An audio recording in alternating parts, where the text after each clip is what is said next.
Good evening and happy Shabbat.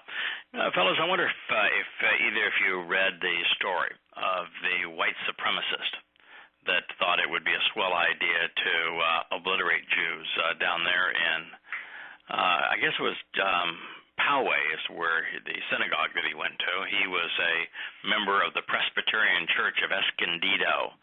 Did you guys stumble upon the manifesto of Mr. Ernst? No, I didn't read that, but I saw it on the TV. The TV reports I did see. Yeah. 19-year-old kid. Dad's an elder in the Presbyterian church. I'm laughing right now that Asher has one of my shoes and deciding that, leave it. Excuse me, I don't want my shoe. My shoe. No, it was good. The nice thing is when you say leave it to Asher, she not only leaves it, she brings it over and then hands it to you. Wow. Yeah, this is a pretty smart 5-month-old puppy. Yes. So, anyway, Mr. Ernst, 19 years old. Dad's an elder in the Escondido Presbyterian Church. Kid's a member of the church. He left 4 or 5 page manifesto talking about why he was going to go kill Jews.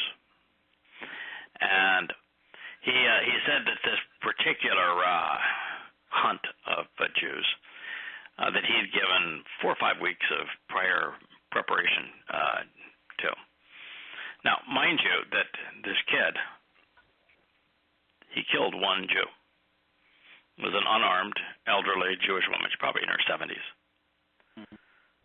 That was his, as he would call it, his high score. Killed one unarmed old woman. He should be so proud of himself. Anyway, he essentially wrote in the manifesto every one of the conspiratorial lies that have permeated the history of Jews ever since Paul stained the first papyrus with his poisonous words. And, from Paul and his conspiracy against Jews, particularly Yosha's disciples, then you have the Imperial Rome, and then the Roman Catholic Church, and then Muslims conspiring against Jews. And you go forward all the way to the Third Reich and its conspiracy against Jews. And the reason I'm just mentioning this is that, everything from Jews killed the Christian God. Mm-hmm. And you just shake your head and say, wait a minute. If Jews killed your God, then you ought to be worshiping Jews as opposed to a dead God. Figure it out. If these Jews are so unbelievable they can kill God, why are you worshiping God instead of Jews? And of course, it's the Imperial Rome, which morphed into the Roman Catholic Church, that killed the body of Yosha. But of course, the argument is that Jews control the media, they control the banks, they control everything, and that the Jews have gathered together, that all Jews collectively are responsible for preying upon Gentiles, and that the reason that Gentiles are on the risk of being obliterated. And this kid said, I'm fighting for the survival of my race. That Caucasians are on the risk of being obliterated because of Jews.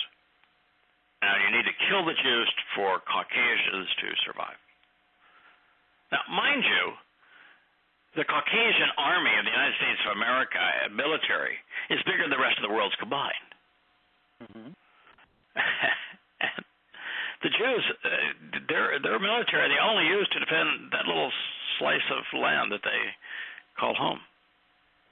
One of the things that was really interesting is that he was highly motivated by the story of Stephen.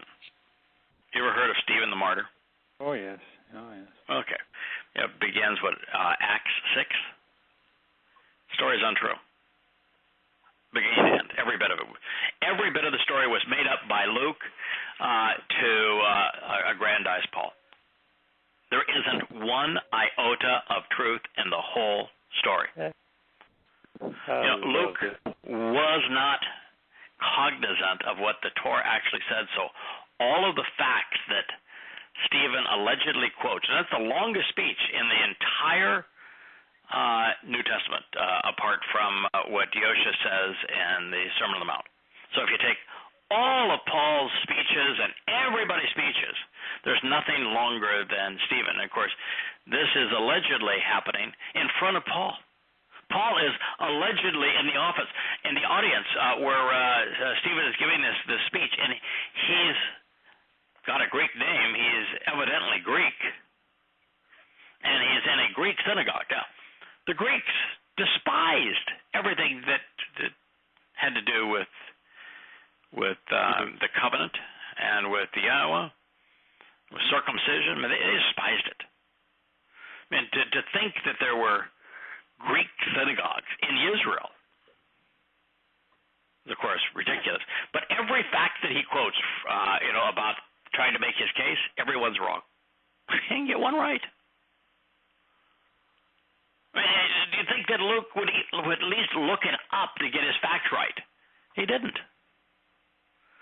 And so you'd have to say, so if he got them all wrong, he's obviously trying to make some theological point on behalf of Paul. And, in the middle of this whole episode, all of the other rabbis throw their coats down so that Paul can walk on them towards Stephen.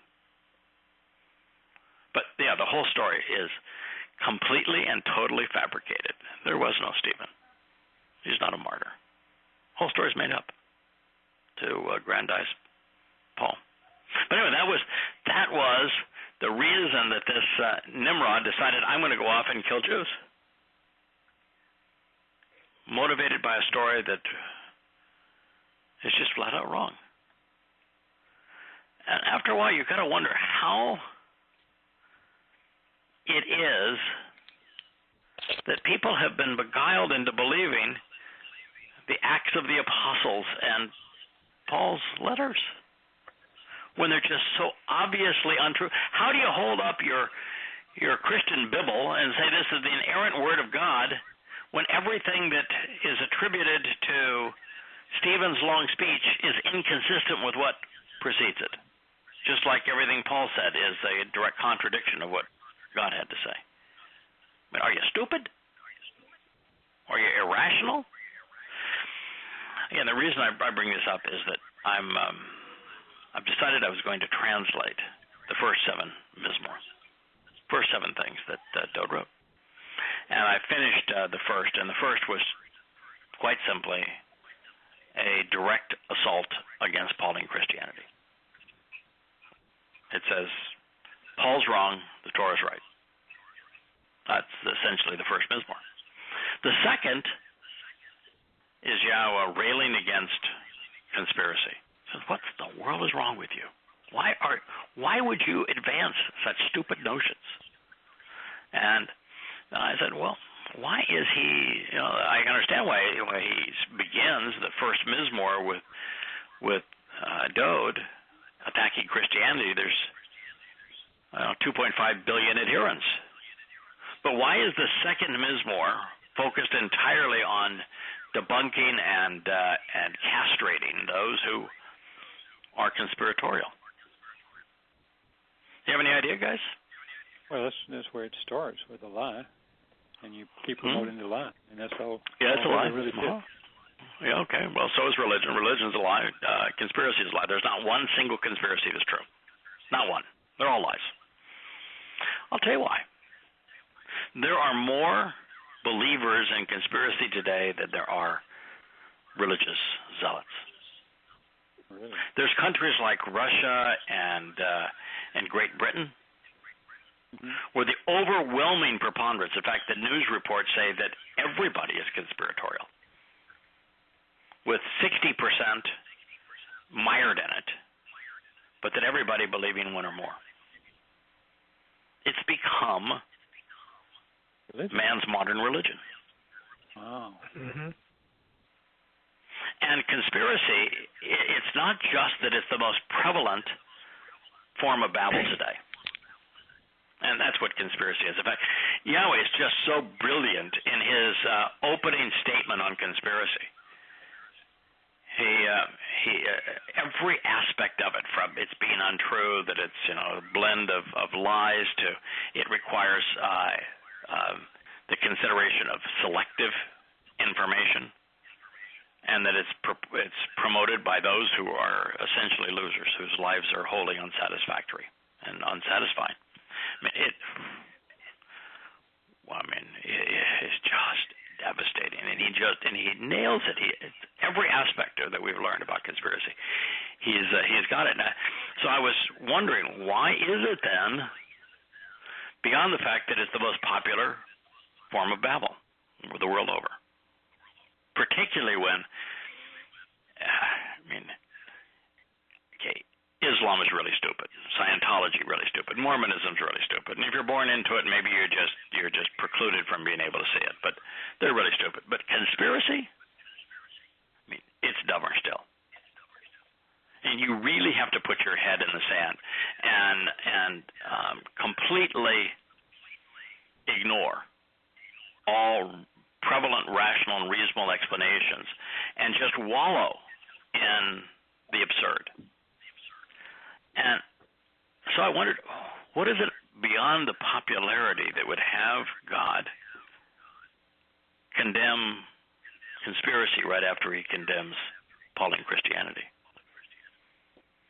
Do you know what the oldest, most prevalent, deadliest, most delusional conspiracy is of all time? What's the one about the Jews from out of Protocols of the Elders of Zion? Yeah. Well, that's a manifestation of it, yes. Oh. That Jews are responsible for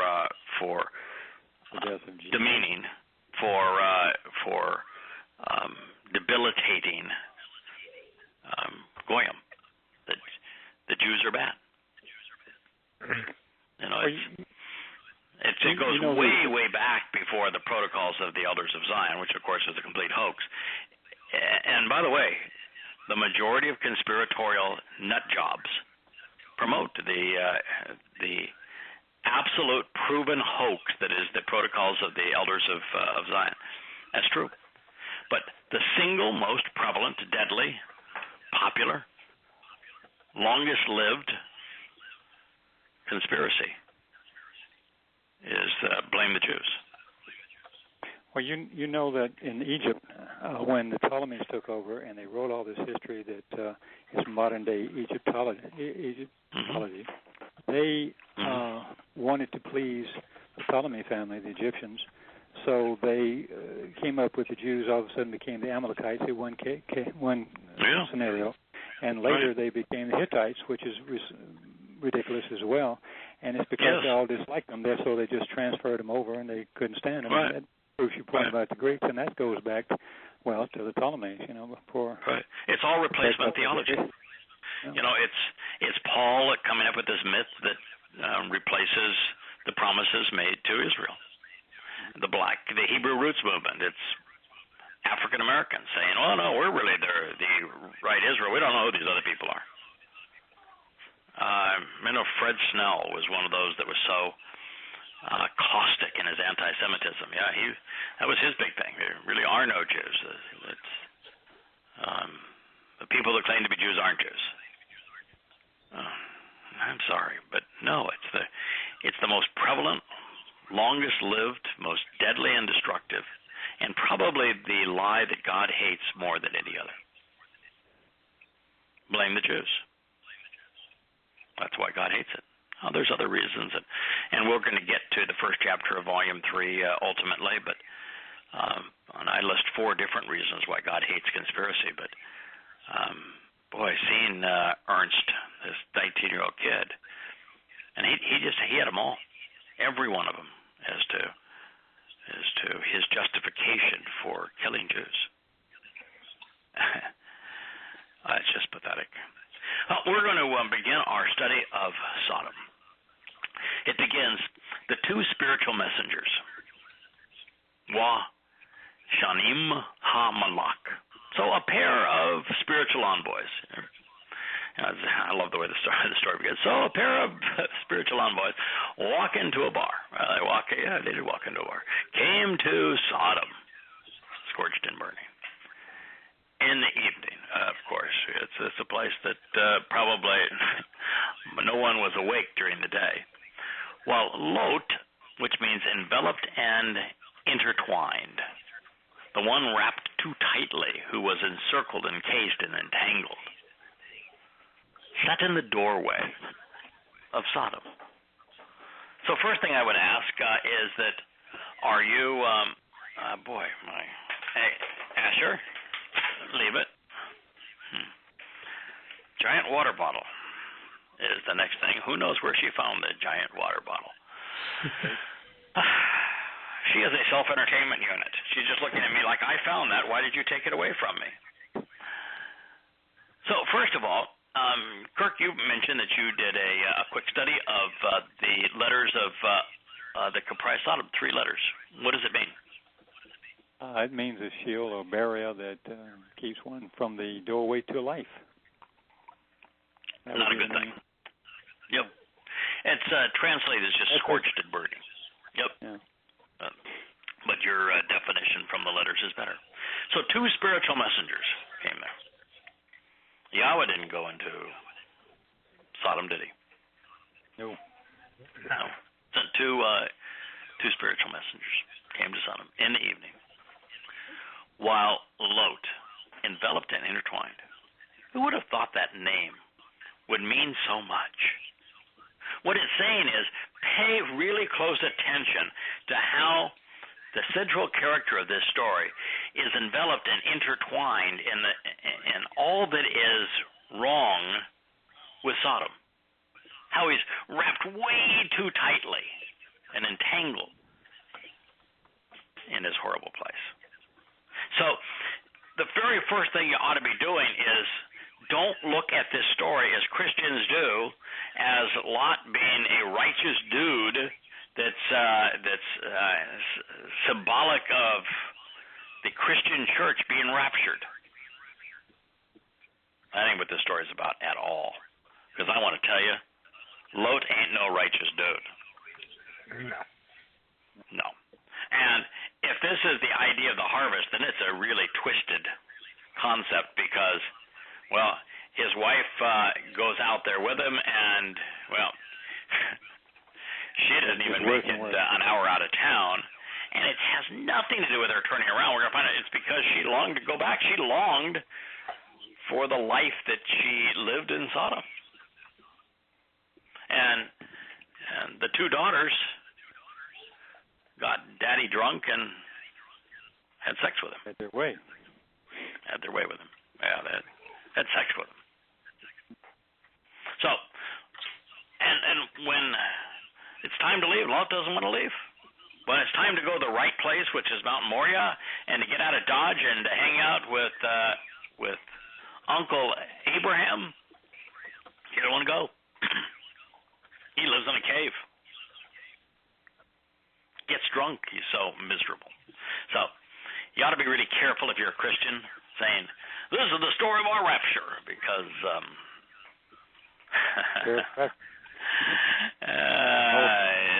it's a really twisted tale. And yeah. As is the case with the proponents of Judaism, Christianity, and Islam, Lot remained enveloped in the mire and muck of man's corruptions, way too wrapped up and entangled in religious, political, social, and even familial norms to have the tenuous relationship with Abraham prevail. Now, that's really important. Christianity and Islam will both claim to be Abrahamic religions, right? Mind you, Abraham didn't have a religion. But they'll claim this connection with Abraham. Now, it's absolutely untrue with Christianity and absolutely untrue regarding Islam, but they both claim it. Is that not the only thing that Lot's got going for him? Do you think that God would have sent to Malak to pluck Lot out of Sodom if it hadn't been for his relationship with Abraham? No. No, not one chance in a billion. That's all he's got going for him is his relationship with Abraham. And so you want to be really careful if you think you have an Abrahamic religion and that's going to be enough. Is it enough? Mm-mm. Right. Now, as it relates to Lot, yeah, he realized that Sodom was evil. He just didn't realize how much he was ensnared and entangled in the sodomite web. He hadn't left on his own initiative, and that's really important. You know, Lot is not a story of salvation. This guy died in a cave, drunker than a skunk, having sex with his daughters. This is not a story of salvation. And so, the reason it isn't is that he didn't leave on his own initiative. That's the thing you got to do. Yeah. Before Yahowah will even tap you on the shoulder and say, "Hey, JB, I'm Yahowah. Would be interested in getting to know you."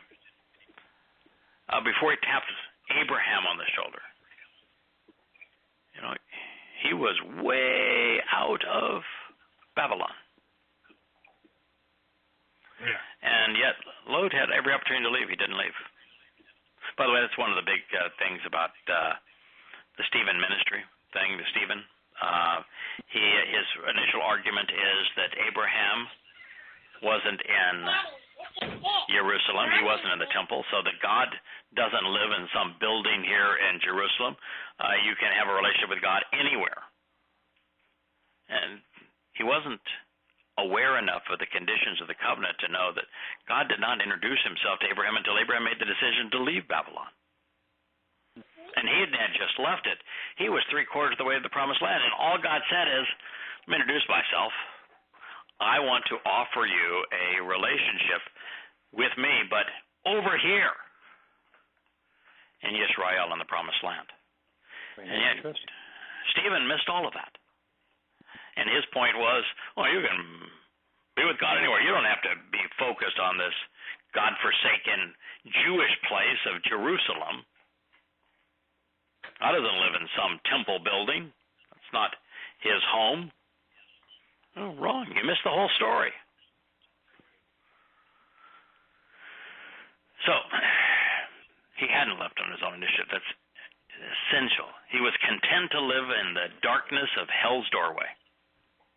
But keep in mind, Lot chose this place. When Abraham offered his nephew the option of where to live, he said, this is big territory. You can go left, you can go right. Whichever one you choose, I'll choose the opposite. Lot got first choice, didn't he? Mm-hmm. He chose this place.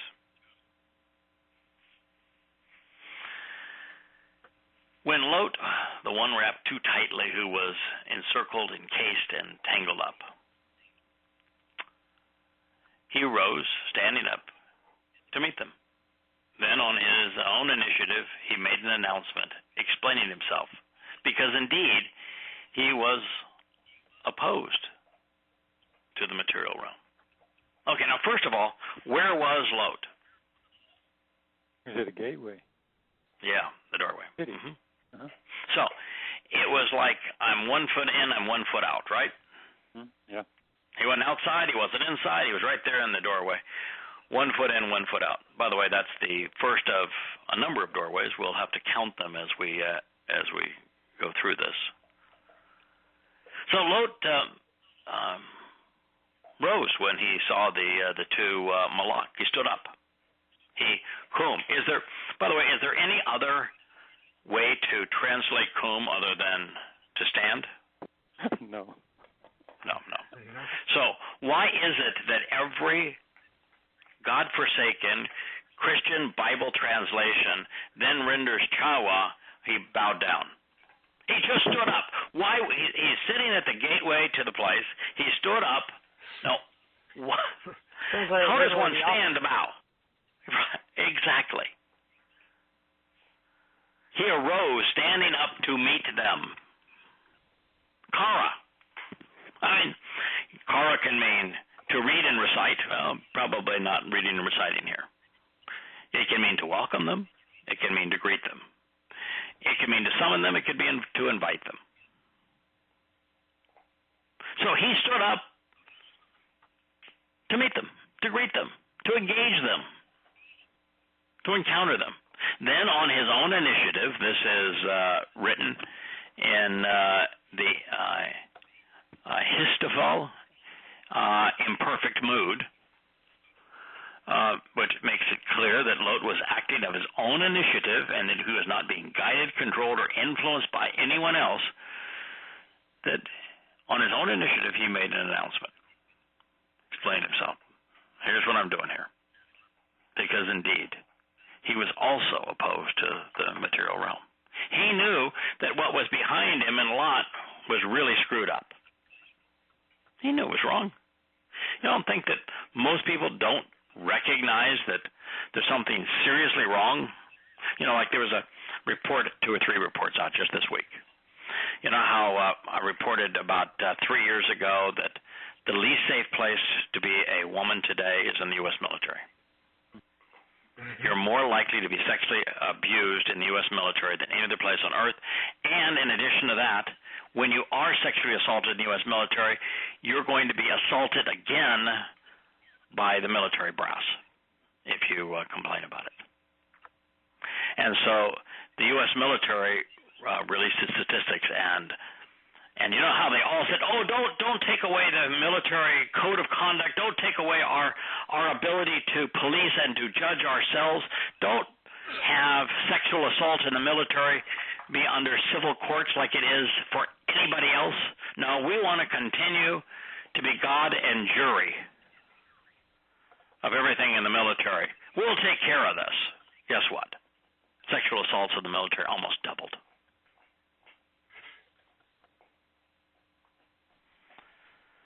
You're sick. So he knew. Anybody that's got their eyes open knows there's something seriously wrong with the U.S. military. There's something seriously wrong with the Justice Department and police officers. I know it. I know there's something seriously wrong with the character of this country. Lot knew there was something seriously wrong. He said, I stood up, made an announcement. He explained himself. He verbally informed them, making his intentions known to them. Because indeed he was also opposed to the material realm. Alf Eretz, because surely there was a lot to say. And he too was extremely frustrated with this place. Alf Eretz. Now while Alf, the second to last word in this opening statement, can be translated anger, frustration, nose, or nostril, it is most often deployed to convey that there is more to the story. Something additional that needs to be said, which is indeed important and valid. This realization is informative in this context because the primary meaning of the word preceding it, Yahowah, is to make an announcement, explaining oneself. And by the way, the scholars agree that unless the word is scribed in the Histophyll stem, where they do an about face and say that no, rather than confronting someone and explaining oneself, all of a sudden now Yahowah means to bow down. Huh? But since the Histophyll stem confirms that no one is influencing, acting upon, or controlling the subject, that stem alone should have reinforced the opposite conclusion. Who bows down if you're not being compelled to do so? Well, you just stood up to greet him. And then all of a sudden you fall on the ground? Oh. Right. And you've got a stem here that says you're acting on your own initiative. Yeah. When you bow down before a king, when you bow down before a pope, you're not acting on your own initiative. You're doing what is expected of you, because if you don't do it, bad stuff's going to happen.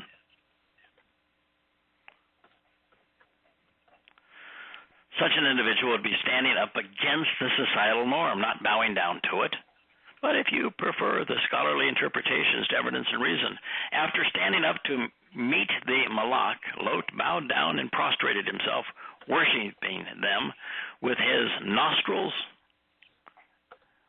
to the ground. Now, requires you to ignore the primary meaning of every word to get there. Now, before we proceed, keep in mind that Lot was not present during any of the 7 meetings between Yahweh and Abraham. And while he and his uncle may have spoken on occasion, Lot did not know all that we have come to know.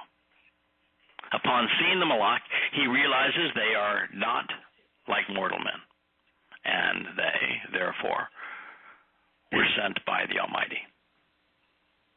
But tarnished by Sodom, he not only addresses them inappropriately and errantly positions himself relative to them, he inaccurately ascribes volition to individuals completely devoid of it.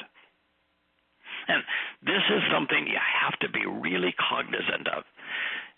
The stories and the dialogue that are presented in the Torah, prophets, and Psalms are as they occurred. And so, Lot, who is clearly not Dode, he ain't righteous. He's not Abraham either. If he does something and says something that's indicative of the disgusting community in which he was raised, then we ought not follow that example. God's not telling us to follow his example. Yeah. He's just reporting. Yeah. Just be aware that he was confused. He said, "Behold, I beg you, my lords, please, you should of your own volition change direction and come away from the immoral debauchery and fraudulent perversions toward your servant's house and choose to pass the night washing your feet. Then you may rise early and go on your way." Before we go on to the next, just think about how stupid all of that was. Now, is it really stupid, or is it just a difference between what we know versus what Lot knows? Okay, first, you would never plead with a Malak. Now, why wouldn't you plead with a Malak? Because they follow instructions regardless. That is correct. They're going to follow Yahweh's instructions, period, end of conversation. You have zero chance on influencing them. You know, I guess if you were to ask for a licorice popsicle as opposed to a cherry popsicle, and it was in Yahweh's purview to give you a popsicle, they're not going to give a hoot what flavor you ask for. That's your preference. But if it has anything that's important, you aren't going to deter them from their stated mission and instructions. Like they picked him up. Second thing is, yeah. So, no reason to do that. Second of all, he's referring them as lords, and he's begging them. Who is more important, Lot or the Malak?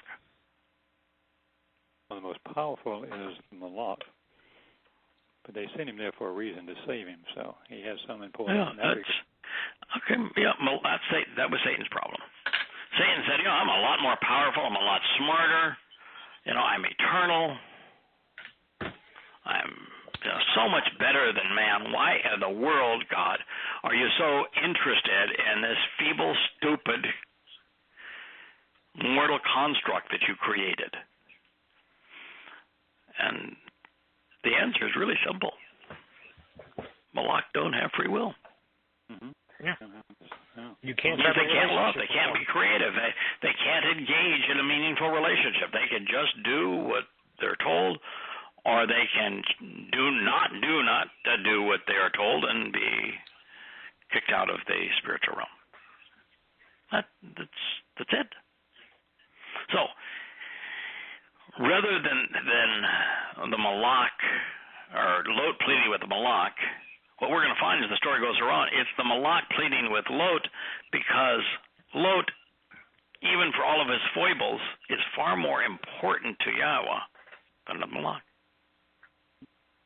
Malak don't need to be saved. There's nothing you're going to do with the malak that's going to benefit their situation. So he said, and behold, my lords, they aren't lords, but also keep in mind too, to call somebody my lord was very much like today. I'm working on my boat. I got 8 or 9 crews today, and 2 of them were Southern boys from the deep South. Sir. And it was all yes, sir. And I hate being called sir. I really do. It just creeps me out. Sorry. And I'm working harder than any of them, and I'm in a Florida sweat. And I started at 5:30 in the morning, working on the boat, getting it prepared for the various crews that came in. And these guys come in, and I'm covered in dirt and dust and sweat, and they keep on calling me sir. But the point is that where a Southerner will say sir today, it's just ingrained in them. People in yesteryear used the term my lord. That's just the way they talked amongst one another. It was like saying yes, sir. So he said, my lords, please. Now here's a second please. This is wa amar hina na adonim na again. Please. You should of your own volition change direction and come away from the immoral debauchery and fraudulent perversions. Well, does Lot think that they're stupid? Do you think that they were out on a trick or treat? And I thought maybe this would be the place to go. If they're spiritual beings, they were sent there for a purpose. Don't tell them to go away. But Lot was embarrassed, clearly. And he uses the term cure.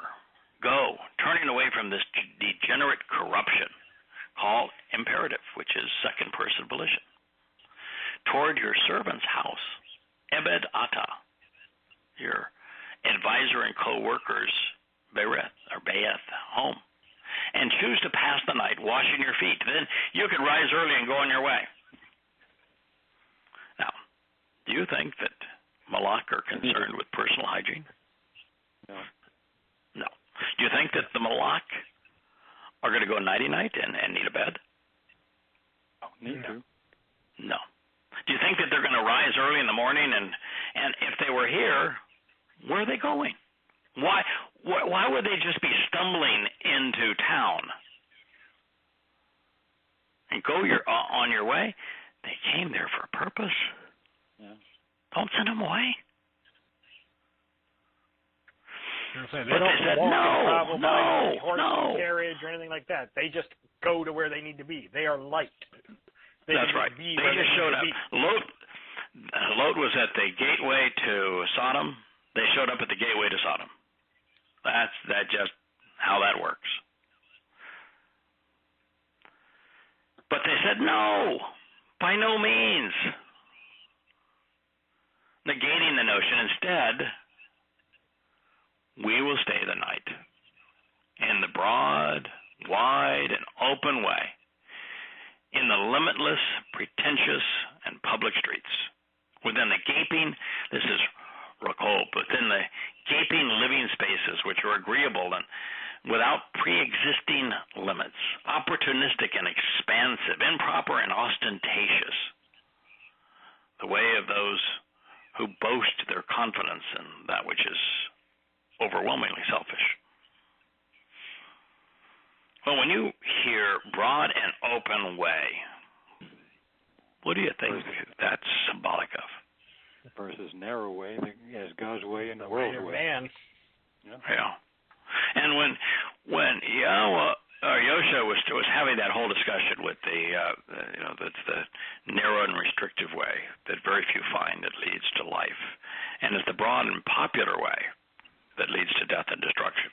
Therefore, it's impossible that a religion like Christianity, which is the most popular religion of all time, could be true. But that whole Sermon on the Mount, this instruction on the Mount, was to negate, even before it began, Pauline Christianity. and the broad and open way, the popular way that leads to death. Yosha would have used this exact same word.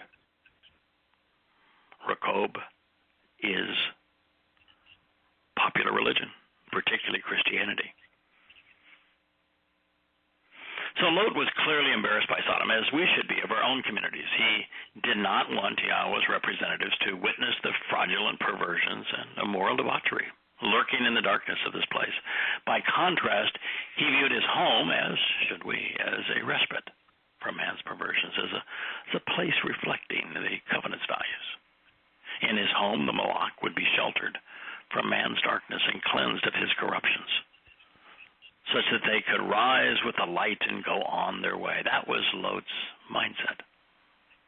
Now, these Malach messengers had been dispatched to do a job, which was to remove Lot from Sodom. And that was going to have to occur before the place was torched. There were no options for these Malach. That was their mission. They were going to accomplish the mission.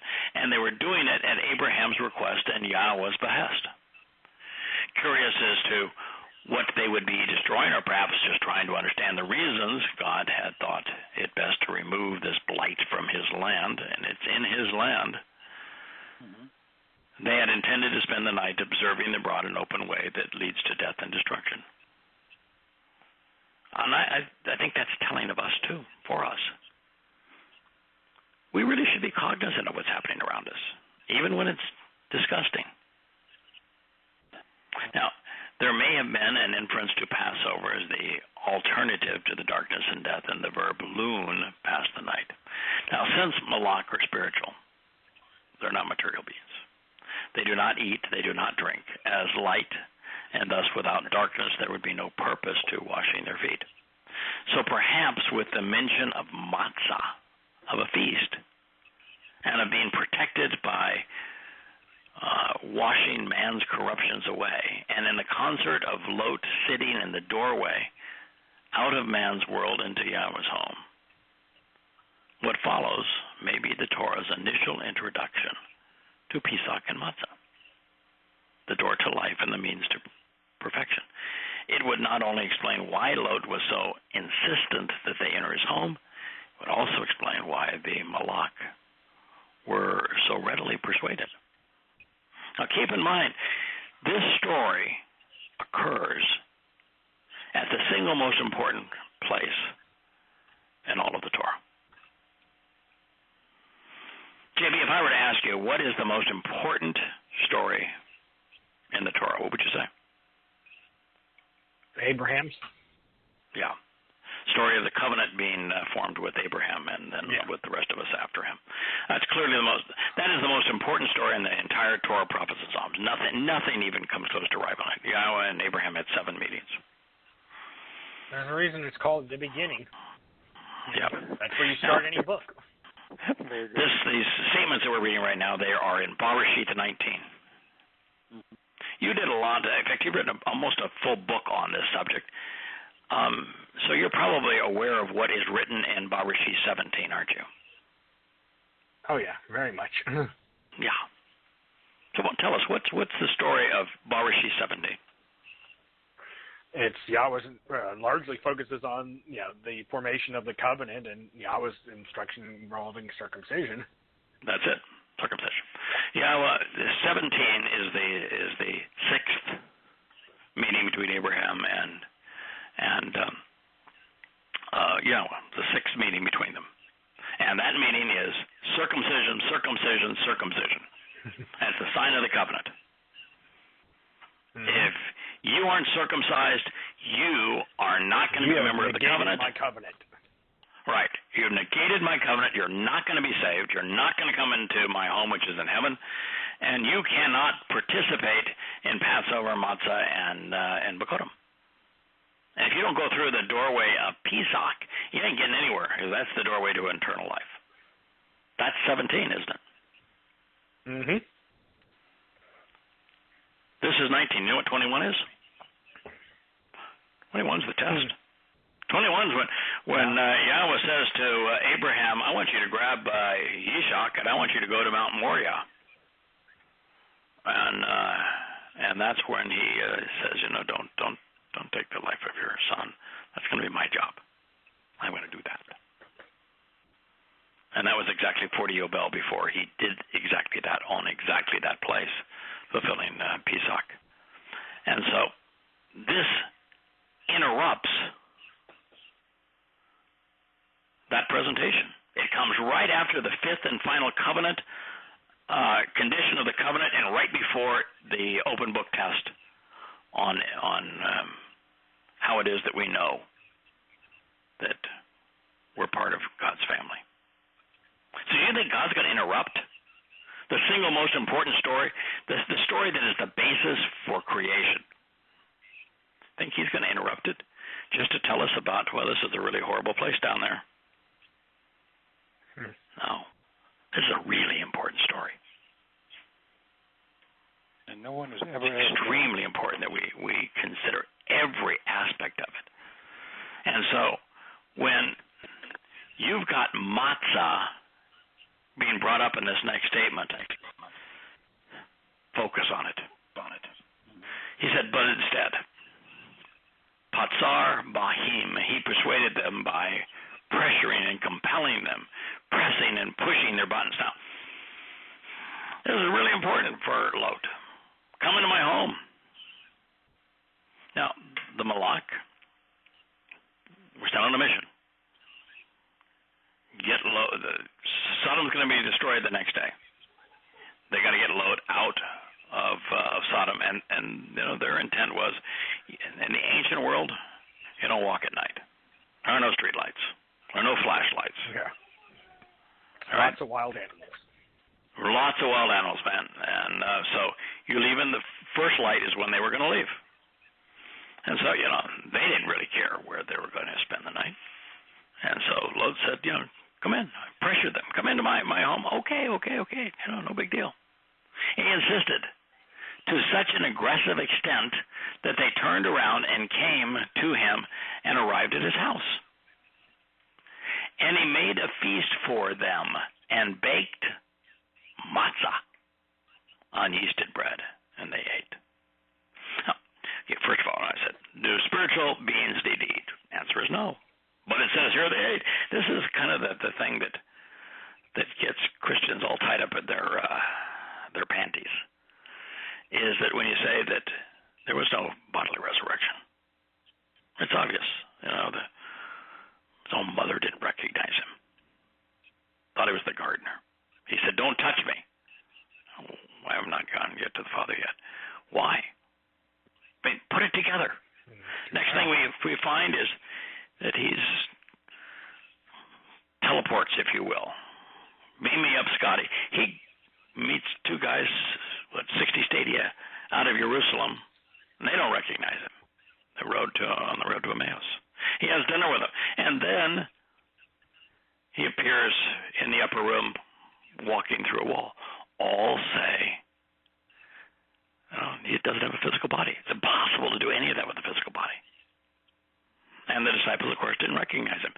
The story is really clear. He was not recognizable. He did not have a physical body. He was an energy-based being. But then they said, he showed the wounds in his hand to Thomas, and then Thomas believed. Think it through, people. E equals MC squared. He was transformed into a spiritual being, an energy-based being, and when he wanted just to go with the ordinary flow of time, he simply translated part of his spiritual energy into matter. That's it. And by the way, if the best you could do is to recognize someone because of their scars as opposed to their nature, that's pretty pathetic. Do you think that any of us are going to recognize Yahweh because of the way he looks? Do you think we're going to recognize Dode because of the way he looks? Wouldn't know anyway. No. We're going to recognize them because of who they are. Is not an accurate representation. Correct. It's who they are. It's not the way they look. I had a friend point out, do you know how many variations there are on just the human genome? How many different kinds of humans there can be before you repeat one? No idea. 10 to the 2,000th power. Wow. There's 10 to the 80th power. I mean, I've told you this, 10 to the 50th power molecules in the entire universe.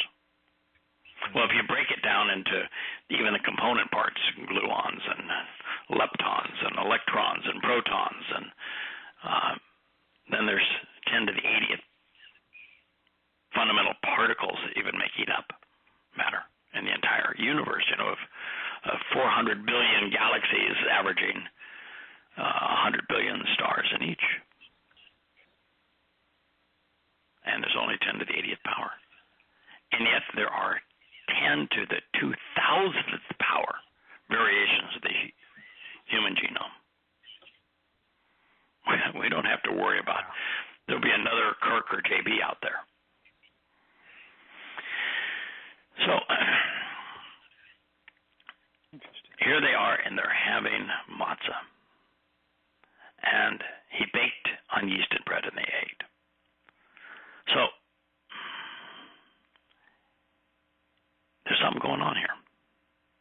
No. First of all, before Yah even lays down the instructions on matzah,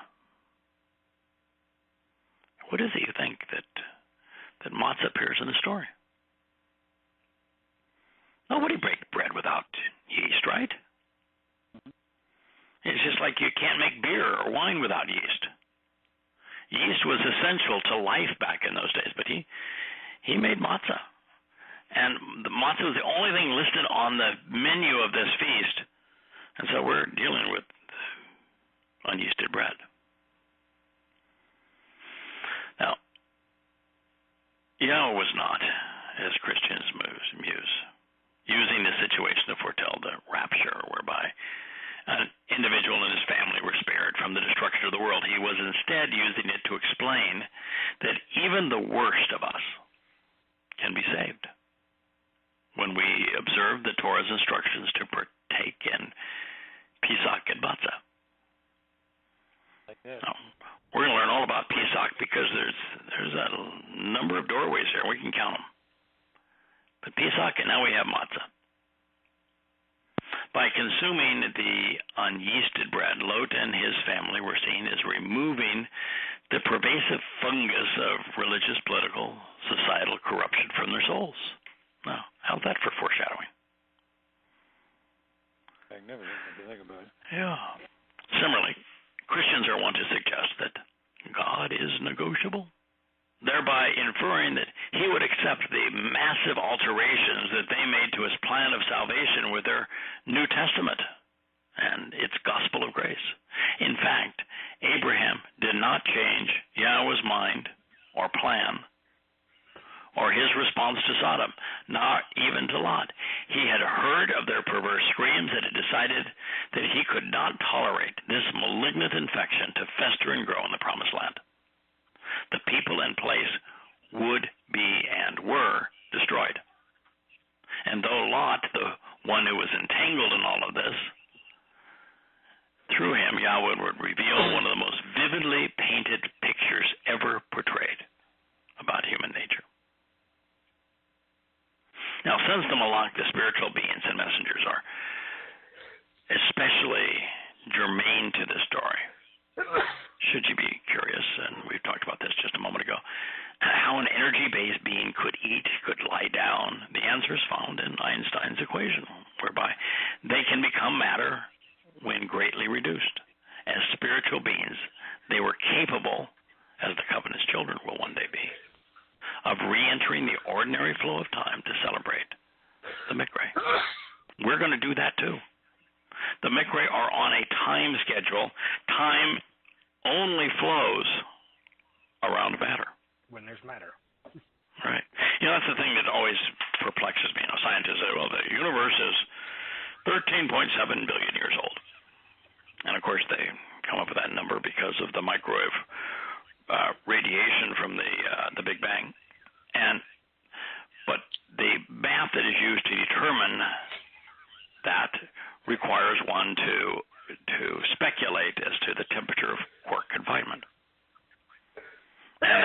chose the number that would make the universe the youngest. But there's a more likely number, the middle number of what we think of quark confinement, that have the universe being 15 billion years old. But keep in mind, that timeline isn't from the Big Bang to now. Scientists say, well, it's just a tiny fraction of a second that all of this transpired. No. Time simply did not flow until the energy released at the Big Bang cooled sufficiently for energy to coalesce as matter. Otherwise, it doesn't flow. So it's really important to understand how E equals mc squared and time all relate through Einstein's theories, so that we can come to understand what was physically happening here. Even before they laid down, men of the city, individuals from Sodom, surrounded the house, including young boys, and perpetually predatory old men, all the people to the last. That sounds a little bit like forecasting Islam, because the women folk, they weren't allowed out of the house, but you had the men. And what Yahweh is saying here, too, is that he wiped out the entire place, young and old. And he's saying that the perpetually predatory old codgers and the youngsters were all the same. So every last one of them was corrupt. So anyway, it says that all of the men, without exception, of Sodom, from young boys, adolescents, teenagers, and perpetually predatory old codgers, all to the last gathered around Lot's house. It's not every day that you see a Malak waltz into town. They wanted to talk to him. They wanted to know what was going on.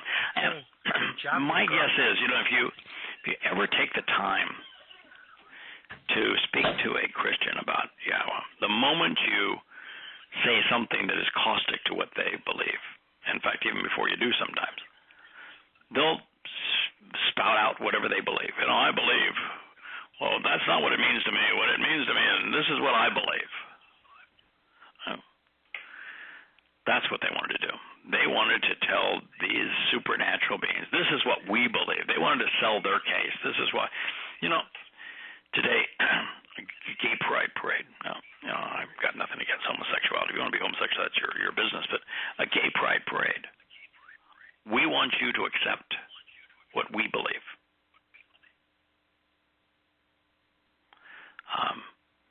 Almost everything. Those that march and protest, we want that Black Lives Matter. We want you to believe what we believe. That's what was happening here. They didn't come out because they wanted to rape these Malak. There's no hint of that whatsoever. They came out because they wanted to impress on the spiritual representatives their agenda, their beliefs, their opinions. That's what people do. This is to say that mankind's means of corrupting people, religious, political, and societal, even familial, is pervasive. Often, as is the case with the situation here in Sodom, only 3 people would be spared. And even with them, they were never able to fully extricate themselves from this morass of human perversions.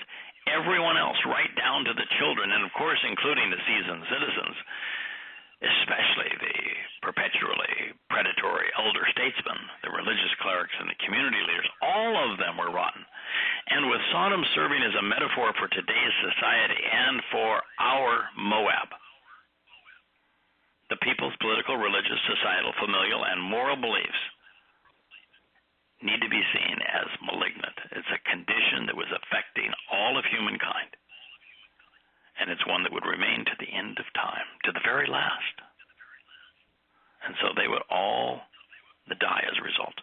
You know, Sodom was in Israel. Moab is in Yahweh's home when he returns. That's why it has to be eradicated.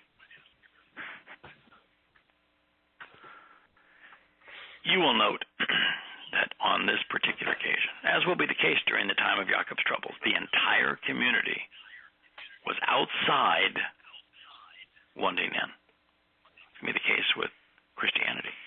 They're going to be outside wanting in.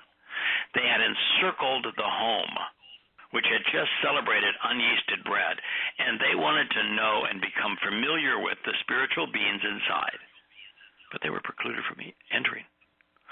Lot would open the door and then shut it behind him. It was the door to life, the door to God's home, representing Pesach. Now, you ever wonder why there were two messengers? What do you think, guys? Why two? Why not just send one? Why two? Who's a witness, but it's also what they're going to do at the end. It foreshadows the end of Jacob's troubles in the story as doing that. Yeah. What happens at the end of Jacob's troubles? Well, towards the end of it. Oh, yeah, you do, don't you? Yeah. Right. And what does Yahweh say about Moab? That it's Moab is Sodom. Sodom is Moab. Moab is the modern incarnation of the ancient kingdom that Yahweh is going to destroy. And so, just before he destroys Moab, he sends two malak, right? Or, in the case, two witnesses. So what he's doing is saying, I'm foreshadowing what's going to happen in the end, just as I'm going to send two witnesses, Eliah being one of them. We don't know who the other one is. Going to send two witnesses. Just as he's going to send two witnesses, he sent two messengers to Sodom, because Sodom equals Moab. And Moab is this blend of poly-Christianity and modern, multicultural, politically correct, socialist, secular humanism. And that's the world that Yahweh is returning to. There'll be two witnesses. Now, one of the things that has just always been interesting to me is, why is only one of the two witnesses named? We know it's Eliah. We're not told who the other one is.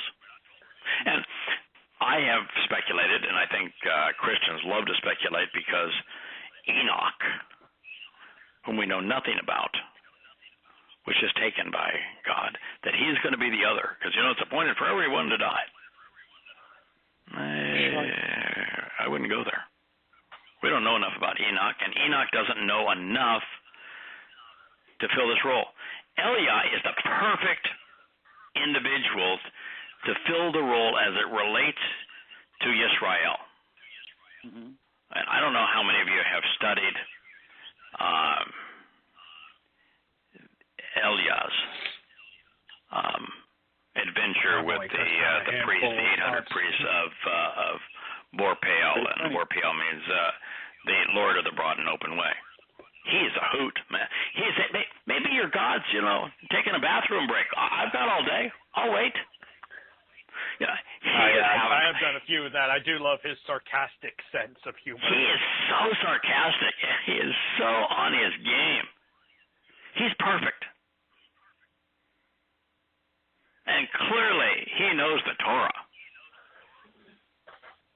And he knows Yisrael. And he knows the ancient belief systems that grew out of Babylon that were tormenting Israel. He's perfect. We're not told the other one. A lot of things have happened since Eliah and the prophets. There is no more kingdom of Assyria or Babylon or Egypt. The religions now are Christianity and Islam, socialist secular humanism.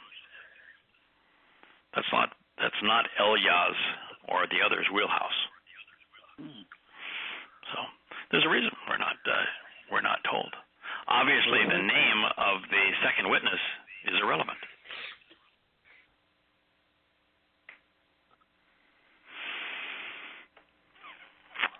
And they called out to Lot, the one wrapped too tightly, who was encircled, encased, and entangled.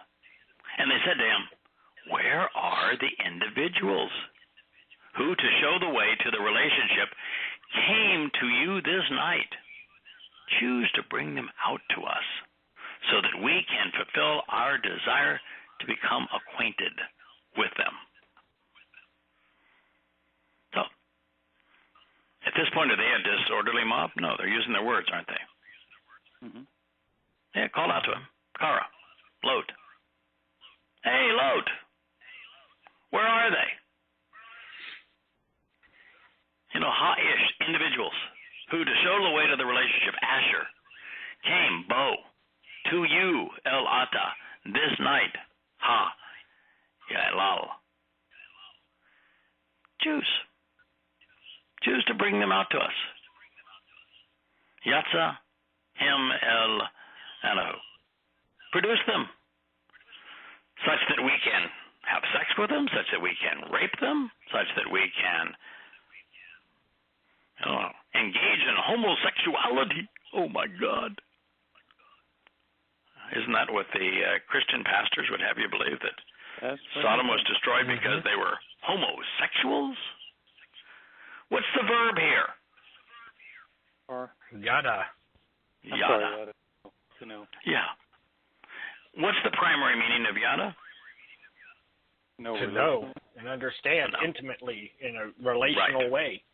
Understand, yeah. To be acquainted with, to understand, to know. Yes. We want to know about these guys. We want ourselves to be known to them. Yahweh has words. When God talks about sex, well, he's got no problem with sex. Paul had a problem with sex, but God doesn't. When he talks about sex, it's interesting that the word that he uses is the same word that we use today. Bo means to come. When Lot's daughter, and I don't want to get graphic here, but I just want to point out that when Lot's daughters decide that they're going to have sex with dear old daddy, they don't use yada. I want to know him. No. They say, we're going to come. Bo. Bo's not what's used here. It's yada. They wanted to be known to the Malak. They wanted to know the Malak. This is not an act of sexuality. Yeah, it's just amazing how Christian doctrine can be based on such horrible translations. Familiar with, to acknowledge, to understand. Go ahead. That the argument that they would make, and I think it's actually wrong. It's a misunderstanding. Is it's actually used in terms of like Adam and Chava. It says that Adam, Yada, Chava, and then it goes on to speak of them bringing forth their children. And so they would argue that's why it means to have sex. No, it means he came to know her better. Right. The relationship grew, and that eventually led to children. It's used to speak of the growing of that relationship, not of the act. The child. Once upon a time, we were probably all single, and we were probably all dated. Yeah, exactly. We were all single at one time and dated at one time, and I'm one to tell you that if I engaged in intimacy with a woman prior to getting to know her, that relationship was really short-lived. It just doesn't work. You just can't go back. You got to do things, and I'm not one of these that says you should take forever getting to know somebody before you have intimacy. It's just that there's lots of things that have to occur in a relationship in parallel. And that's one of them. And if you get anything out of sync, it's really hard to go back and make it right again. And so you're right. He had to get to know her before there would be intimacy and children. Yeah. That was a relational term there, is how his relationship grew with her, not an actual act. Mm-hmm. Like you said, there is a word used many times for the act. It's described a lot, and it is not yada. Right. It's bo. Come. Mm-hmm. And it also means to arrive, to come into. Let's be clear. The intent of the Sodomites was to engage the Malak in conversation. And while their lips said, we want to become acquainted with them and know and understand them, those who are prone to group speak, to shouting, are seldom open to listening or learning. Given the opportunity, these men would have tried to persuade the Malak such that they would accept and embrace their viewpoints and faith, their conspiracies and philosophies, their values and merit. So true. And so Lot. So they were the Mormon missionaries and Jehovah's Witnesses of the town. That is correct. Going door to door. Yeah, they weren't there to listen. Yeah. In fact, if you confront a Jehovah's Witness and say, there's no J and no V in Hebrew and it's Yahowah, not Jehovah, they're out the door. I know. I've done it. If you tell a Mormon that, guess what? The DNA proves that the earliest Americans were not Jews. were from Russia and Mongolia, and they came across during the last ice age, and that there isn't any Jewish DNA amongst the early Native Americans. The Book of Mormon, its primary premise is false. They're out the door. I mentioned that since we have the Rosetta Stone, the text that what's his name? Joseph Smith. Joseph Smith claimed to translate was not a Book of Adam. It was the Book of the Dead. That is correct. That is correct. So, the enveloped and entwined at the doorway went out to them at the doorway, shutting the door behind him, saying, please, no, certainly not. I beg you, my brothers, this is bad. Ra'ah, this is disturbing and distressful, troubling and harmful, ruinous and destructive. This is wrong. It's invalid. What's wrong? If they wanted to listen to the Malak and learn from them, that'd be something else. That wouldn't be wrong, would it? No, not at all. No.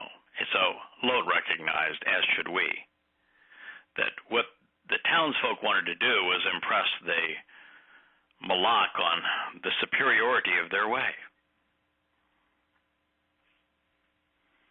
And their approach was entirely wrong, completely invalid, and indeed ruinous, destructive. And that is because they wanted to do things their way, not God's way. While Lot had been inside celebrating matzah, the Sodomites were out in pursuit of fulfilling their desires. And that is why the door to Lot's home, the doorway for those being saved by God, indeed representing the doorway to Yahweh's covenant home, was shut. Good. Now, there was a parallel to this in the quasi-historical musings of Luke, who, after having studied the story of Stephen, and it's amazing how many people figured this out. I don't know why it took me so long, but and how the whole thing is just gobbledygook, and it's all set up just to give Paul a veneer of credibility. That Luke is not an inspired writer on behalf of Yahweh. Anyway, in the book of Acts in 21:30, wrote about how the Yehudim in Jerusalem were up in an uproar. People came from all directions to seize Paul and drag him from the temple.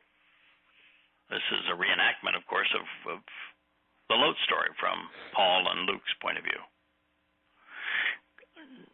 And they wanted to close its doors. Shaul, wanting to express his own way and distinguish it from God's way, willfully and belligerently violated Yahweh's Torah instructions.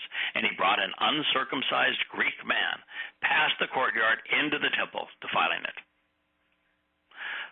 Paul got to the door to Yahweh's home, slammed in his face, just like the men of Sodom. And the only reason Shaul questioned him was not beaten to death by the Israelites was that after flaunting his Roman citizenship, another blot on his soul, a Roman soldier, rather than God or his Malach, protected him.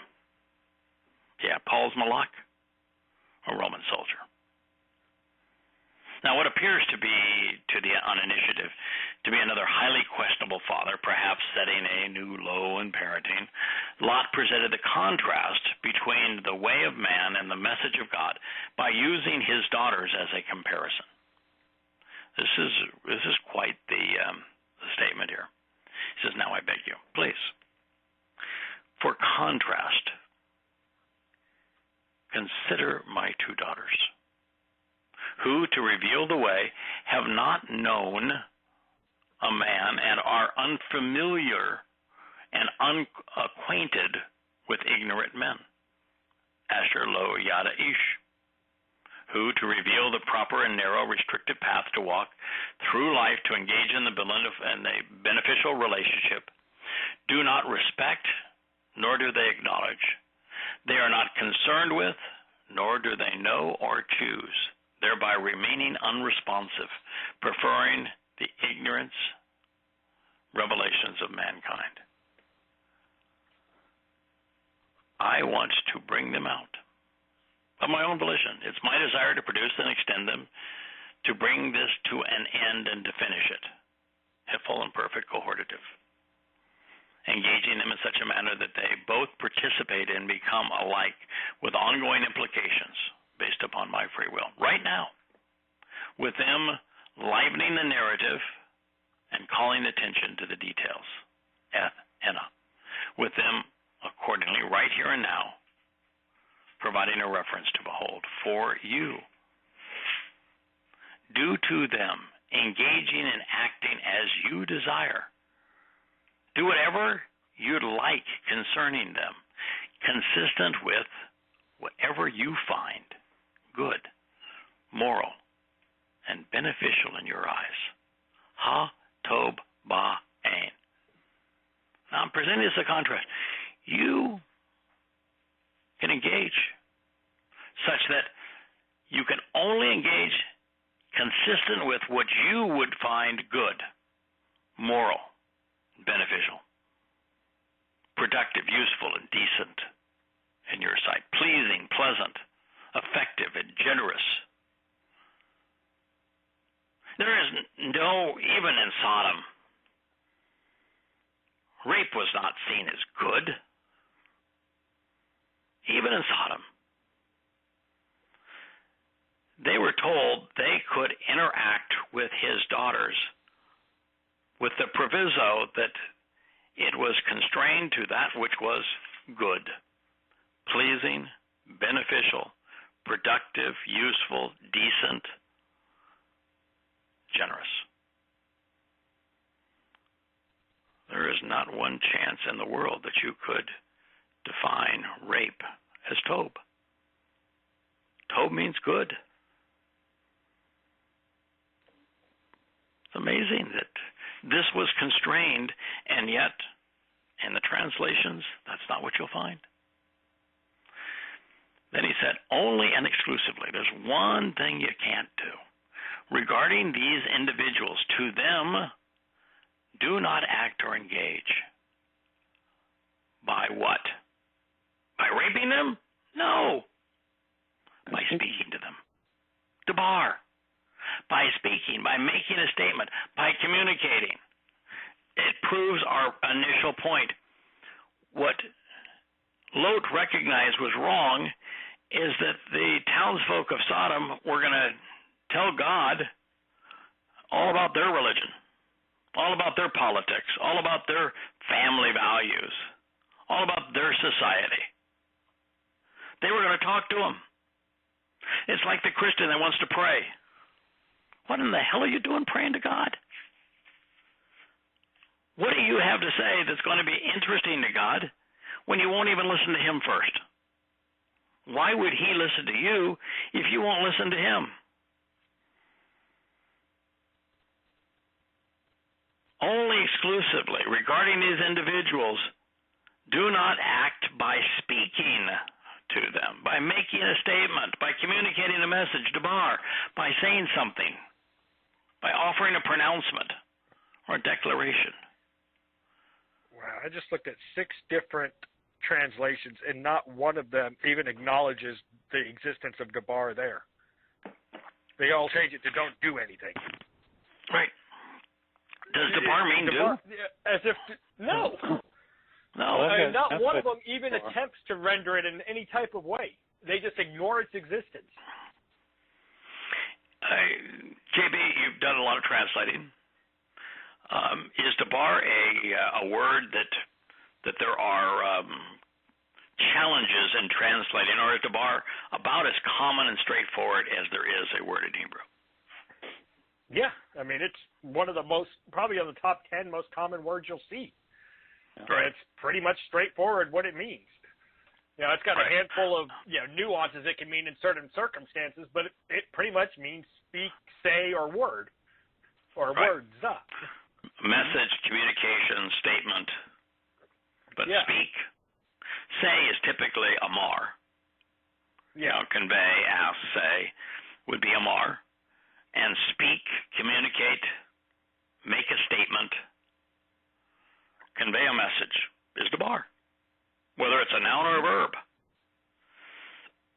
Debar, D-B-R. Don't speak to them because, and for the express reason, al-ken, they have come, bo, into the shadow, ba-tesel, of my support structure. Okay. Shadow of my support structure. What time was it? Nighttime. What time was it? Night. Evening. Right. Night. Like the middle of the night right now, isn't it? Hmm? Are there any shadows in the middle of the night? I'm looking outside of my door here. I'm on the East Coast. I don't see any shadows. So is he talking about shadows? Full moon, you might get some. Boy, you'd even on a full moon, you'd not much, but yeah, you're not going to see a shadow of on a house. No. Into the shadow, in fact, tesel also means shade. It serves as the basis of teslem, image or likeness. When Yahweh says, in my teslem, my image and likeness, I made them. So they have come into the likeness of my support structure. And what is the word there? Korah. Korah means my beams, my thick planks of wood, the major weight-bearing rafters and joists used in construction, the timber work, the thick planks, the sturdy poles, the upright pillars of my house. So this is really an interesting thing. So you've got shadow and you've got support structure.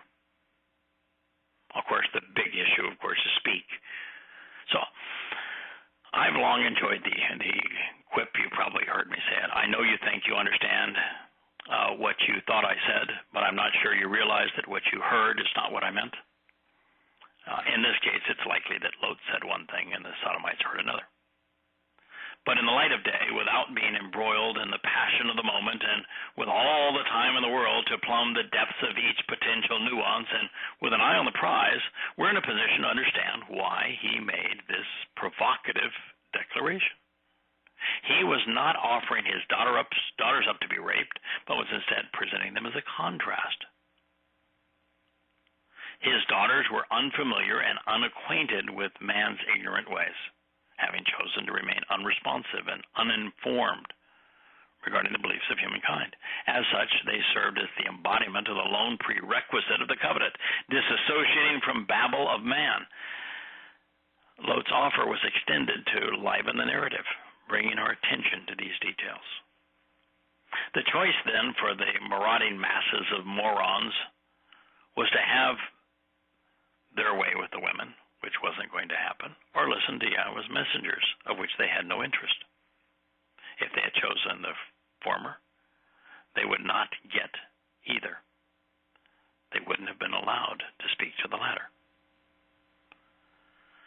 Since it is unconscionable that a father would sacrifice his virgin daughters to be gang raped by an unruly mob, and would even beg them to do so, especially on behalf of two Malak, neither of whom he knew, and both of whom could easily have fended off the weasels at the door, as evidenced by the fact that they were about to obliterate the entire town.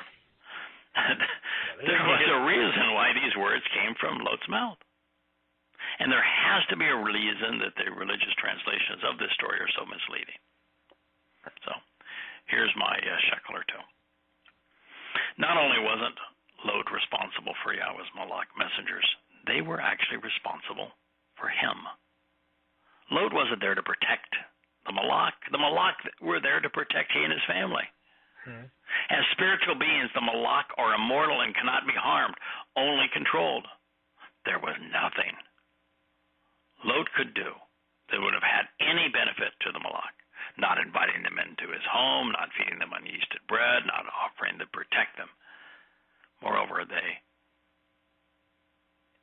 had they actually been human and vulnerable, what could one man and the door to his home do to stave off every man in an entire city? Nothing. Just as Abraham knew that Yahweh has his maybe it was like loved. John Wick or John Rambo or something. Yeah. So even as Rambo, he ain't going to stop the entire town. Heck, he couldn't stop his daughters from raping him. Just as Abraham knew that Yahweh, as his heavenly Father, loved Yitzhak even more than he did, and therefore wasn't about to let anyone take the life of the first child of the covenant, Lot, as a member of Abraham's family, knew that with Yahweh's Malak spiritual messengers in his home, his daughters were safe. As such, just as Yahweh would have Abraham and Yitzhak act out Pesach on behalf of the covenant, directing our attention to the Mikra in conjunction with the covenant immediately after these events would transpire in Sodom. The would-be sacrifice of Lot's daughters was designed to convey an equally important message. God was revealing the nature and manifestations of what we are being spared from when we rely on him. This fractured family of Lot, this despicable culture of Sodom, is expressly what we're being spared from. This is the alternative.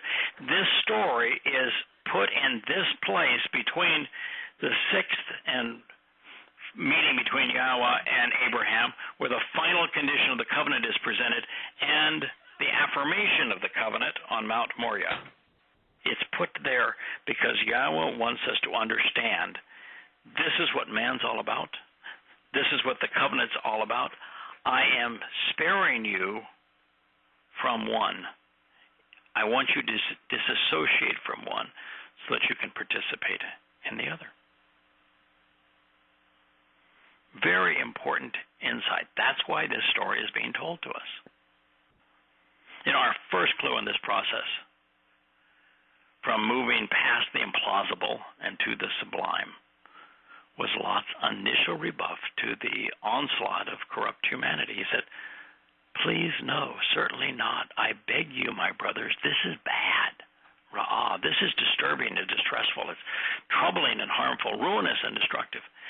Having their way with his daughters was man's way, and Lot knew that man's way was evil.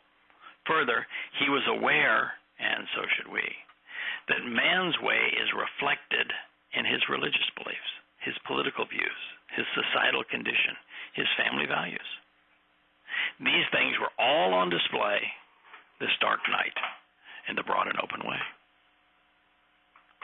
Our second clue is found within the preposition law, which in this case must be rendered consider by way of contrast, rather than the more typical draw near and approach. The third insight is related to the first. Because Lot, knowing that they would not listen to reason, realizing that they wouldn't recognize the truth if it was presented on a silver platter, offered them a mirror.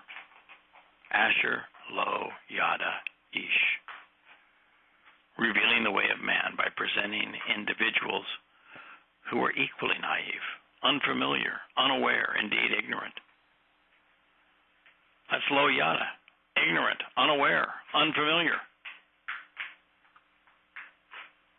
Beyond this comparison, there is also the stunning contrast, recognizing that Asher, Lo Yada, Ish infers that Lot's daughters had rejected the ways of men, that they were unacquainted with their stupidity, and that they were unresponsive to the revelations of humankind. Now, guys, I think all of these, I think there's like 10 points that can be derived, because this is a really powerful statement that Lot makes. And I think that it's better probably to share it while we're still broadcasting as opposed to just recording. Yeah. Okay. Let me ask you a question. Really an awesome story, a whole new way of looking at this. You ain't kidding. It is, isn't it? And it makes sense. Yeah. It fits when you get rid of you scrub your mind of that preconceived notion that you've been taught your whole life. It's like, you look at the words just for what they say, you're like, yeah, that's, I've been told that's what it means, but that doesn't really fit. Well, it's like your question on Debar. I mean, there's 1,447 times Debar shows up, and none of them have anything to do with sex. I mean, come on, you look them all up. Never. So how ridiculous. But my question is Lot at this point, it sounds like a pretty moral guy. I mean, he knows the truth. He's celebrating matzah. He's concerned about his family. He understands that they're here in his house with him, and he's safe, and so forth. All of a sudden, real soon, he's just going to turn about face. I mean, and his daughters even seem like they're not acquainted with anything, and all of a sudden they've got this crap going on in their brain in less than what happened?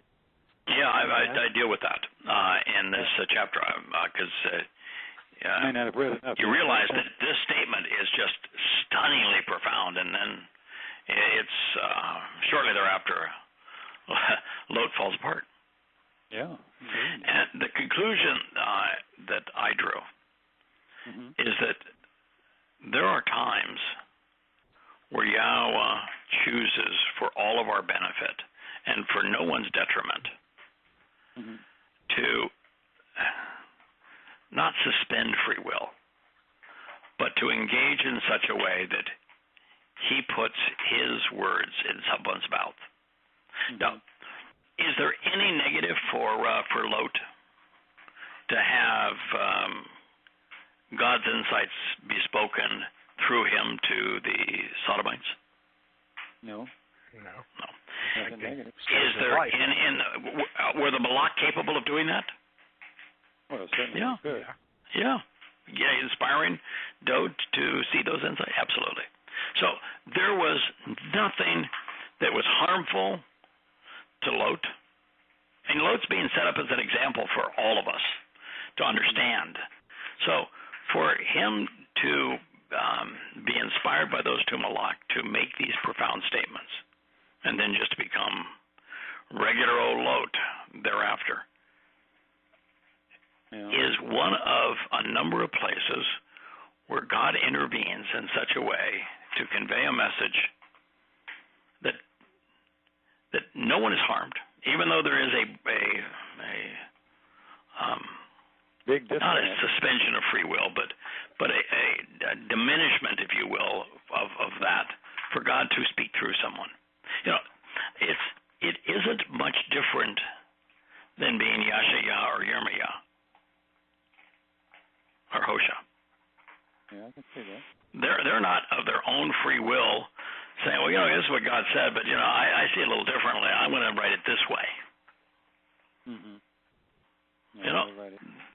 They're going to say, this is what I was inspired to write, and this is what God said, and this is what so there are times where God does intervene that way, and I think that is what we're witnessing here. And I think that if you do what you did, which I think is really important to say, how is it that this guy is so astute and then is a dunderhead?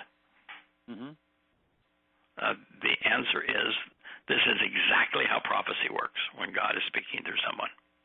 When they are well, it is the human surrendering some of their free will to work with Yahweh in this manner. Yeah. And by the way, it happens a lot, and it should happen in every relationship. Terry's not feeling good, so but if she were to say, I'm finally gonna get up and I want to go out and I'm feeling really crappy. Do I look okay, Kirk? And he would say, no, you look like shit. No.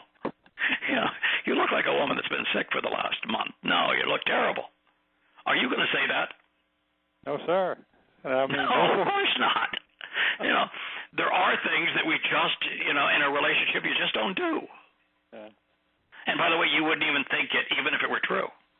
You'd just be delighted that she's feeling good enough to go out. You'd be thrilled. You look just fine. You look great. Let's go out. Can't wait. You look great to me. Yeah, and that's all that matters. So, in this relationship with Yahweh, there are times where it is appropriate just to let things happen. Over the course of 18 years, I've written 18 books on insights that I've gleaned from Yahweh, and I've never been one to say, I was inspired by the Spirit or to convey them, because if you're making that statement, then you better be right all the time. So I don't like to do that. I much prefer to say, this are the words, they're there. Anybody who wants to spend the time with these words and think about them is going to come to the same insights. They're there just for everybody, but there's just way too many of them. There's thousands of them. And so somewhere along the way, you're just turning over your time to be used as a tool to convey a message. To be used. And that's one of the things that I came to in this study, is that just as Yah would say of Yirmiyah, I knew you before you were born. Which means that everything that you've endured in your life was really setting you up to be effective in this particular way. Moshe, being in a basket so that your name could be to draw out, and then being part of Pharaoh's family so that you understand the religion and the politics of the place, so that you'd be a more effective witness on my behalf. Moshe was used. He was used. And we have this tendency as people to think, well, being used is derogatory. It's what right, does anybody have to use another? Well, man, if you're being used by the creator of the universe, that's a really cool thing. Great thing. Yeah. Great. But you are being used. Keep in mind you're being used. And it's a good thing. And so that's what I look at. It's so many, like Lot. There are moments where he's being used. There are moments where the statements that Abraham is making are such that God's using him. Oh, the benefits were overwhelming for Abraham, and there isn't a single moment that Abraham, even now looking back on, say, "Well, God, you really used me there." No, it's I'm glad you used me there. Yeah. Thank you for taking the time to be with me. Thank you for not making me look like an idiot. Because exactly. I usually look like an idiot. Yes. Right. Yeah, exactly. I was translating a passage in the first Mizmor, and one of the things that Dode said is that, if you're really meditating upon the Torah, if you find great joy and delight in the Torah, you are never going to lose. And I've done 10,000 radio interviews. If we're talking about something that's important to Yahweh, I've never lost. Ever. Never even been close to it. I can walk out and have an argument with somebody, working in the backyard and lose.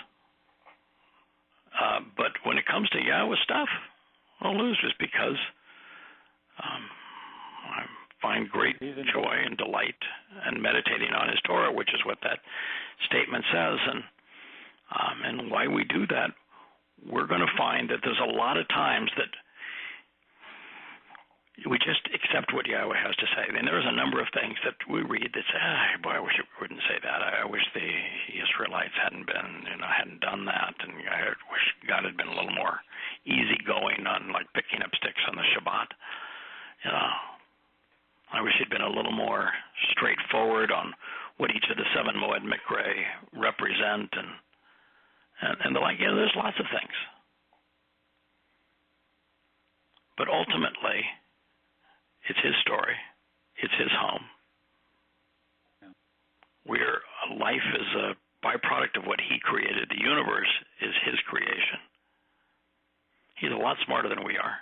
It's just a whole lot better to accept his perspective, to see it his way. And just benefits. And, most of the time when you do that, JB, before you studied circumcision, you may have been saying, come on, let's make this symbolic. And God doesn't give you the opportunity of symbolism well, there is symbolism, but you can't just rely on symbolism with circumcision. You either are or you're not physically circumcised. And you might say, gosh, I'm kind of with Paul on this. Let's not make such a big deal out of it. But, the more you think about it and you understand what it represents and how there was no stipulation as to how much is cut or who does the cutting, and that it's done on the 8th day when the bud coagulates better than at any other time in our lifetimes, and what it all represents, like this idea of being set apart and the health implications and the like. After a while, you say, even on those things where you may not have agreed initially, you end up agreeing over time. Like, I was very frustrated that when I figured out that that time itself is defined by the 7 Moed Mikre, and that they are the path to Yah's home, and that the benefits of the covenant are offered through them. And the reason I was frustrated, I said, God, why didn't you just make it clear? And then over time you say, because if he did and people could just do it, it wouldn't have been worth it. Yeah, and what you'd end up with is a lot of disingenuous people who don't belong in heaven that would make it a miserable experience for the rest of us, just because without thinking, without understanding, they just did it. Yeah. So, you're talking about that was literally the only reason I started delving into circumcision like I did, was because initially I was like, what I was reading was, this is something you must do. And that was just such a foreign idea in terms of, it's really the only physical thing that, Yahweh has this, like, literally you are out of the covenant if you do not physically do this. And that was just such an odd concept to me that I'm like, okay, I've got to understand this better if I'm going to get on board with it. And so, I just started delving into it. And as I came through it, it's like, well, no, God, this makes sense now. It's perfect. Yes. Yeah, I completely came to agree with it because I understood it. Yeah. Exactly. I know you want to go, but a little passage. Yeah, I hope that is a decent answer to your question, Kirk, because the question that you asked is a question that was really not only important as we go through this story, but turned out to be such an awakening. This is how the prophets worked, and this is how God works. I mean, if you're going to be used by him, you are a tool. That original idea of just a dirty and dinged up implement. Mm-hmm. Well, yeah, exactly. It's still useful. Yeah. Old beat up. I may be the most rusted, dusted, decaying old tool in the toolbox, but at least I'm still useful. And you know something? It's only those that are used. Yeah. They're the only ones that are used. The bright, shiny ones are never used. The really big ones. There aren't any perfect tools in the toolbox. No. And in all of human history, I think the closest one to that might have been Dode. Oh, and he was as flawed as they come. Yeah. But he was the best. Just clearly he was the best. Hey, that's an old rusty hammer that you've had for 50 years, and but it works. It does the job. And it feels good. Yeah, it feels good. A lot. Yeah. It's got that right feel. It's feel not made out of hand. pot metal where you hit the nail and it breaks apart. It's tested and true. Yeah, exactly. What do you want to say, Kirk? You had something else? No, I was when you were doing about a verse there, you have a little section in there when you commentary when you go mikra, and the M, of course, stands for ask the questions who, what, where, and when, and why. Which are 6. I was thinking while I was looking at it while you were doing your commentary, and I was thinking, well, the mikra and God is 1, man is 6, and God has one answer, and is right. the call out read and recite, that's so. Right, there's 6 questions. There's 6 questions you can ask, and there's one answer. But he only has one answer. Go there. That's right. Yeah. And I thought, isn't that interesting how it works? I don't know. I would never use a trick. It's all. It's all good. Yeah. I mean, it's all good. Oh, it is. It is. I think we'll just start right back on this statement, and we may end up doing a whole show on the 10 insights that can be gleaned from this one statement, because there's a lot to be learned by it. We're not in any hurry. All right. So. And by the way, for those that are listening now, just to the archive of this, there's only one reason that we're telling this story now, because this chapter is the chapter that precedes Yahowah 17 and 18. 17 is one of the most prophetically important chapters in the entire of Yah's witness, and 18 is the condemnation of the United States for the role that it plays in what's happening in Yahowah 17. These are the 2 chapters that precede it, and the 2 chapters that preceded are focused entirely on Moab. And they were written at a time that Moab as a kingdom didn't exist. And yet they focus on the destruction of a kingdom that had already been destroyed. So the reason for this story is to try to understand what Moab represents. And the first time that Moab is mentioned, Moab is the eldest son of Lot. And Moab is introduced to us as a byproduct of Sodom. And then Moab and Sodom are equated. And so we're telling this story so that we come to understand what Moab represents today, but we're just going to learn a lot along the way. Yeah. Yes. Yeah. All right, fellas. Happy Shabbat. Happy Shabbat to you. Look forward to being Happy with Shabbat. you. Yeah. Happy I'll Shabbat. see you next week.